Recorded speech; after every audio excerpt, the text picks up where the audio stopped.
दोस्तों, politics and international relations में खुशामदीद। 31 जनवरी 2020 को ब्रेक्जिट हुआ, यानी यूनाइटेड किंगडम यूरोपीय यूनियन से अलग हो गया। एक बहुत ही अहम लेसन है पॉलिटिक्स में, क्योंकि आपको सोचने पर मजबूर कर देता है कि नेशनलिज्म क्या होता है, नेशन क्या होती है और एक मुल्क क्या होता है। मैं हूं ज़कीर रहमान वड़ाइच और आज हम जानने की कोशिश करेंगे कि ब्रेक्जिट क्या है, क्यों हुआ और इससे क्या असर पड़ेगा इन ममालिक पर और बाकी दुनिया पर। तो आइए समझते हैं। पहले तो यूके की अपनी कहानी बहुत दिलचस्पी वाली है। ये ऐसी कंट्री है जो 4 ममालिक से मिलकर बनती है, यानी वेल्स, इंग्लैंड, स्कॉटलैंड और नॉर्दर्न आयरलैंड। ये 4 कंट्रीज मिलकर बनाती है यूके को, जो खुद भी एक कंट्री है। लेकिन ये कैसे मुमकिन है कि ये 4 अलग अलग ममालिक भी हैं और एक कंट्री भी है? तो ये पॉसिबल है। कुछ मायनों में यूनाइटेड किंगडम एक खुद कंट्री है और कुछ मायनों में ये 4 अलग अलग कंट्रीज हैं। मिसाल के तौर पे क्रिकेट में आपने देखा होगा इंग्लैंड की अलग टीम है और स्कॉटलैंड की अलग, लेकिन ओलंपिक्स में पूरी यूनाइटेड किंगडम की एक ही टीम होती है। पार्लियामेंट एक है पूरे यूनाइटेड किंगडम का, करेंसी एक है, लेकिन हर कंट्री का फ्लैग मुख्तलिफ है। यहाँ तक कि यूके के वजीर आजम के पेज पर लिखा हुआ है कि UK is the country with in a country. UK के साथ आयरलैंड है, लेकिन ये यूके का हिस्सा नहीं है, बल्कि खुद एक मुल्क है। 1922 से पहले ये भी यूके का हिस्सा था। जब हम ग्रेट ब्रिटानिया की बात करते हैं तो उसमें आता है इंग्लैंड, वेल्स और स्कॉटलैंड। और अगर आप विकीपीडिया पर देखोगे तो वहाँ लिखा होगा United kingdom of great Britain and northern Ireland. लेकिन 1922 से पहले इसे कहा जाता था United kingdom of great Britain and Ireland. तो नॉर्दर्न आयरलैंड और आयरलैंड आज के दिन 2 अलग अलग ममालिक हैं। और इससे भी ज़्यादा इंटरेस्टिंग चीज़ ये है कि ब्रेक्जिट के रेफरेंडम से पहले 2014 में स्कॉटलैंड में रेफरेंडम हुआ था, जहां लोगों से पूछा गया था कि क्या स्कॉटलैंड को यूनाइटेड किंगडम का पार्ट रखना चाहते हैं या फिर स्कॉटलैंड को भी एक इंडिपेंडेंट कंट्री बना देना चाहते हैं। आयरलैंड की तरह 55% लोगों ने वोटिंग में ये कहा कि हम यूनाइटेड किंगडम के साथ रहना चाहते हैं। ये चीज़ ब्रेक्जिट के रेफरेंडम से बहुत रिलेट करती है। अब हम बात करते हैं यूरोपीय यूनियन पर। जर्मनी, फ्रांस, स्पेन, पुर्तगाल, इटली और 28 अलग अलग यूरोपीय कंट्रीज़ ने साथ मिलकर एक यूनियन बनाया जिसे यूरोपीय यूनियन कहा जाता है।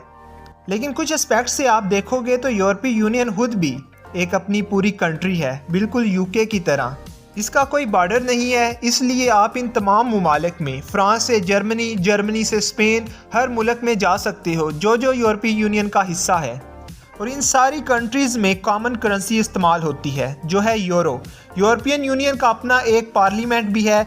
दोस्तों, यूरोपीय यूनियन के पास इतनी अथॉरिटी भी है कि वो रूल्स एंड रेगुलेशन सेट करे जो सारी कंट्रीज़ को फॉलो करना पड़ेगा जो यूरोपीय यूनियन के अंदर आते हैं। दोस्तों, कुछ लोगों को लगता है कि यूरोपीय यूनियन के पास ज़्यादा ही पावर है, ये जो डिक्टेट करता है वो हमारी कंट्रीज़ को करना पड़ता है, और कुछ लोगों को ये पसंद नहीं आता, इसलिए वो यूरोपीय यूनियन के अगेंस्ट हैं। फिर हमारे जहन में एक सवाल आता है कि आखिर यूरोपीय यूनियन को इस तरह बनाने का मकसद क्या था? ये तमाम कंट्रीज़ अलग अलग भी तो रह सकती थी।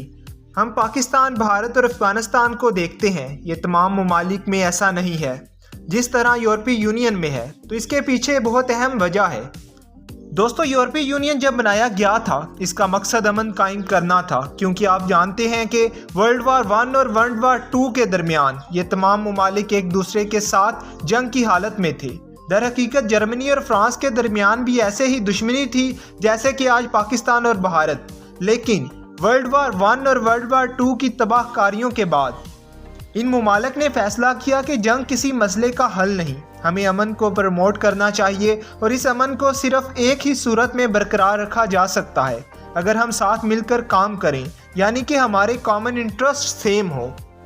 तो दोस्तों, 1950 और 1960 की दहाई में इन्होंने ट्रेडिंग ओपन की और अपनी यूनियन बनाई ट्रेडिंग करने के लिए। धीरे धीरे ये तमाम कंट्रीज़ एक दूसरे के साथ जुड़ती गईं और फिर इन्होंने 1999 में डिसाइड किया कि हमें अपनी एक करेंसी बना लेनी चाहिए। और इतना सब एक साथ करने से ना सिर्फ पीस कायम होगा बल्कि हम वर्ल्ड मैप पर एक पावर बनकर खड़े हो जाएंगे और इसे इकॉनमी में भी बहुत ज़्यादा एडवांटेज मिलेगा। मिसाल के तौर पे जर्मनी कुछ चीज़ों में बहुत अच्छा है और कुछ चीज़ों में स्पेन बहुत अच्छा है। इटली के खेतों में ऑलिव ऑयल बहुत अच्छा मिलता है और ऑस्ट्रेलिया के पहाड़ों में मिल्क प्रोडक्ट्स बहुत अच्छी मिलती हैं। तो अगर इन कंट्रीज़ के दरमियान कोई ट्रेड बैरियर्स नहीं होंगे तो ये प्रोडक्ट्स बहुत आसानी से एक दूसरे के साथ एक्सचेंज हो पाएंगी। इस तरह एक कंट्री की डिसएडवांटेज को कम किया जा सकता है दूसरी कंट्री की एडवांटेज के साथ। इसके साथ साथ एक कंट्री के वर्कर्स दूसरी कंट्री में जाकर काम कर सकते हैं। इसके अलावा अगर कोई बिजनेस खोलना चाहता है तो उसे पूरी यूरोपीय यूनियन में एक्सेस मिलती है।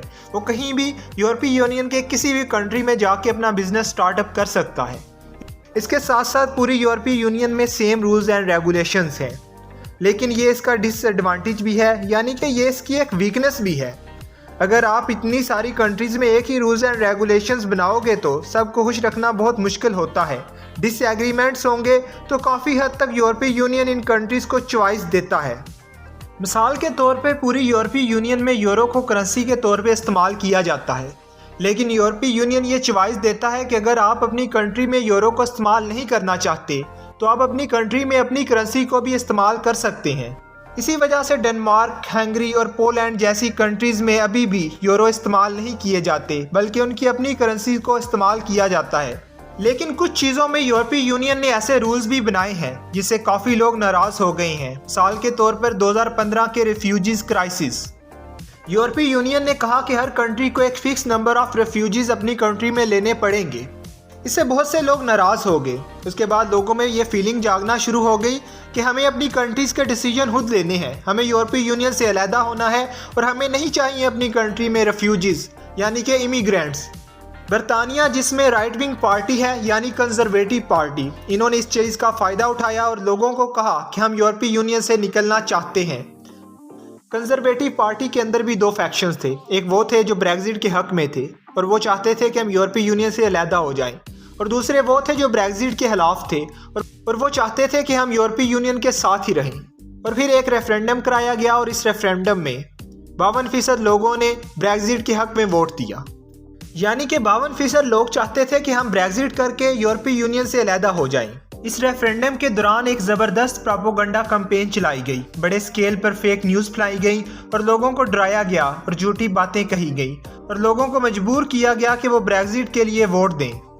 दोस्तों, 2017 की एक रिसर्च के मुताबिक जिन लोगों ने ब्रेग्जिट की फेवर में वोट दिया वो ज़्यादातर लोग लो इनकम ग्रुप से थे, अनएम्प्लॉयमेंट का शिकार थे और देहाती इलाकों के रहायशी लोग थे जिनकी एज भी बहुत ज़्यादा थी, जिसकी वजह से इन लोगों को डर था कि इमिग्रेंट्स आकर इनकी जॉब्स छीन लेंगे और इनके लिए जॉब्स नहीं बचेंगी। इसके बाद 4 साल तक यूके में काफ़ी इंस्टेबिलिटी रही, हुकूमतें तब्दील होती रहीं, लोग आपस में डिस्कस करते रहे कि किस तरह ब्रेग्जिट किया जाए और यूरोपीय यूनियन के साथ बाद में हम क्या टेरिटरी रखेंगे। और 31 जनवरी 2020 को फाइनली ब्रेग्जिट हो गया। दोस्तों, अगर हम ब्रेग्जिट के इफ़ेक्ट्स पर बात करें तो ब्रेग्जिट के बहुत बड़े स्केल पर इफ़ेक्ट्स देखे जाएंगे आने वाले सालों में, लेकिन कुछ चीज़ों में हम अभी से प्रेडिक्शन कर सकते हैं, जैसा कि यूरोपीय यूनियन से अलग होने पर अब यूके की इंपोर्ट और एक्सपोर्ट पर टैरिफ्स लगेंगे और ट्रेड मुश्किल हो जाएगी, जिसकी वजह से यूके की कंपनीज को एक भारी नुकसान सहना पड़ेगा क्योंकि वो बाकी कंट्रीज़ में जाकर अब पब्लिक कॉन्ट्रैक्ट्स नहीं कर सकते और ना ही वो बाकी यूरोपियन मार्केट को एक्सेस कर सकते हैं और ना ही वो यूरोपीय यूनियन के वर्कर्स को अपनी कंपनीज में एम्प्लॉय बना सकते हैं। इन सब नुकसानात की वजह से बहुत सी यूके कंपनीज मुल्क छोड़कर भाग गई हैं और यूरोपीय यूनियन या फिर आयरलैंड में शिफ्ट हो गई हैं, क्योंकि आयरलैंड अभी भी यूरोपीय यूनियन का पार्ट है। इसके अलावा यूके के सिटीजन के लिए जॉब्स के पर्सपेक्टिव से भी एक बहुत बड़ा नुकसान है, क्योंकि जब वो यूरोपीय यूनियन का पार्ट थे तब कोई भी यूके का सिटीजन जाके किसी भी यूरोपियन कंट्री में नौकरी ढूंढ सकता था, नौकरी ले सकता था आसानी से, क्योंकि कोई बॉर्डर्स नहीं थे, मूवमेंट फ्री थी लोगों के दरमियान। लेकिन अब ब्रेग्जिट के बाद वो दूसरे ममालिक में जाकर काम नहीं कर सकते, ना ही जॉब्स ढूंढ सकते हैं, जिसकी वजह से यूके की इकॉनमी पर एक बुरा इम्पैक्ट पड़ेगा। दोस्तों, इसके साथ साथ आपको बताते चलें, जब ब्रेग्जिट का वोट हुआ 2018 की एक रिसर्च बताती है कि 25% जीडीपी का नुकसान हुआ यूके की इकॉनमी पर और 6% इन्वेस्टमेंट कम हुई और 1.5% अनएम्प्लॉयमेंट बढ़ गई और 1% से ज़्यादा पर कैपिटा इनकम कम हो गई। अब हम स्कॉटलैंड केस पर वापस आते हैं। ये बड़ा इंटरेस्टिंग केस है। अगर हम लोगों की अक्सरियत देखें तो स्कॉटलैंड के लोग यूरोपीय यूनियन के साथ रहने की फेवर में थे और अब वो चाहते हैं कि हम एक और रेफरेंडम से यूके को छोड़कर यूरोपीय यूनियन में शामिल हो जाएं और इससे यूके की इकॉनमी पर और भी ज़्यादा बुरा इम्पैक्ट पड़ेगा। दोस्तों अब तक के लिए इतना ही। अगर अभी तक आपने हमारे चैनल को सब्सक्राइब नहीं किया तो सब्सक्राइब करें और बेल आइकॉन का बटन ज़रूर दबा दें ताकि नई आने वाली हर इन्फॉर्मेटिव वीडियो आपको मिल सके। अल्लाह हाफिज़।